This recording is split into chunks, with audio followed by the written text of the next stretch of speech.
actually ran as Raila's deputy for those 2 elections. And I know we won in those 2 elections. Then we didn't win. And can you imagine you win and then you don't win? It's very painful. And that is democracy. Our friend from Togo, dealing with illegal immigration, yes, I agree that, yeah, this is a beautiful country. Thank you for coming to see us, even when we are uncomfortable. And I'm quite sure you have a story to tell when you are back in Togo. You know, there was the Lome Convention, which got a lot of African countries going those days. African countries and Caribbean countries. So in terms of economic management of the African continent, country of Togo stands very, very tall.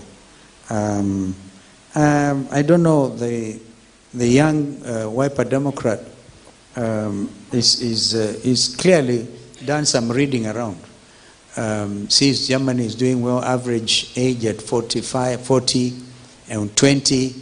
And the answer lies in what I said. If we cannot bring companies to invest in Kenya, we cannot create jobs. All right? We end up with an election slogan of a wheelbarrow. That is the best we can do. You're actually highlighting poverty, that you can only do any kind of job. Hey, cleaning toilets? Surely. And you've been to the university? There must be those category of Kenyans who I'm sure will happily want to do some of those jobs. But we, to lift ourselves out of poverty, we need to think positive.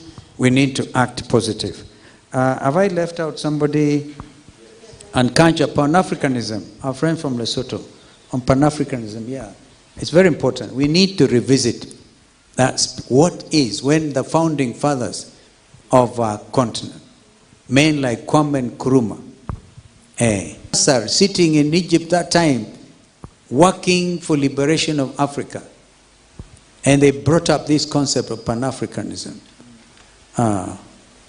Remember Kwame Nkrumah? He said, seek ye first. A political. We got it, but what have we done with it? So I would paraphrase and say, all the time be subject to God. So we do not pretend we can take up the role of God. But I think that Kojo, you are to take over. I'll take into account. This political cronyism is the problem. Because you begin by rewarding the men and women who are holding you hostage. Look at Ruto. Some of them incompetent, some had criminal cases, and waiting for them, murder charges. And you put them in your government.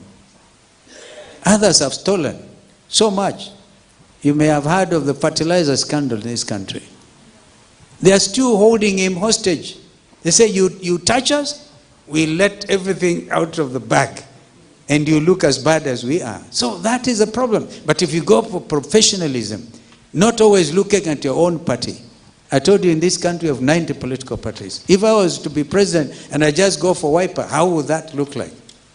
So the concept of at the right time, what President Ramaphosa has done, government of national unity, I think is a way to go.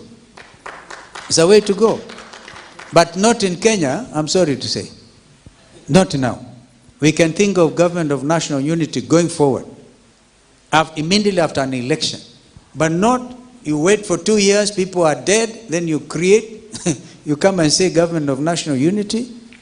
I don't think it looks right. So in my own case, I'm very clear I want to do opposition until we remove dictatorship in this country. Yeah. So I think that I've tried to cover all of you, and I thank you for your thoughts. There's another one. Another one here. To address nation at 2 p.m. today. What has this to do with me? Ruto is addressing the nation at 2 p.m. I wish him good luck.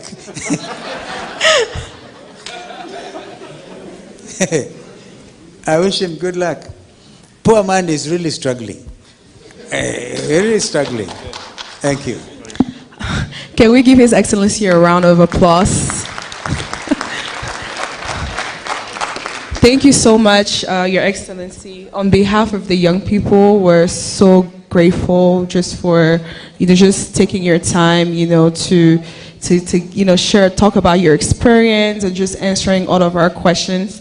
And my apologies, so we're not going to be taking any more questions just because we're running out of time. So this concludes the round of our Q&A. And and then we know the topic we're just truly just focusing on the role of young people in governance and youth in governance just promotes positive outcomes among young people, and we just have to just keep fostering resilience of youth, just our unity, and just seeing how we can be active participants and citizens of, and just understanding how decisions are made and how to organize and just to be part of this movement. And even just coming from Cameroon, honestly, like I just hope, I'm just looking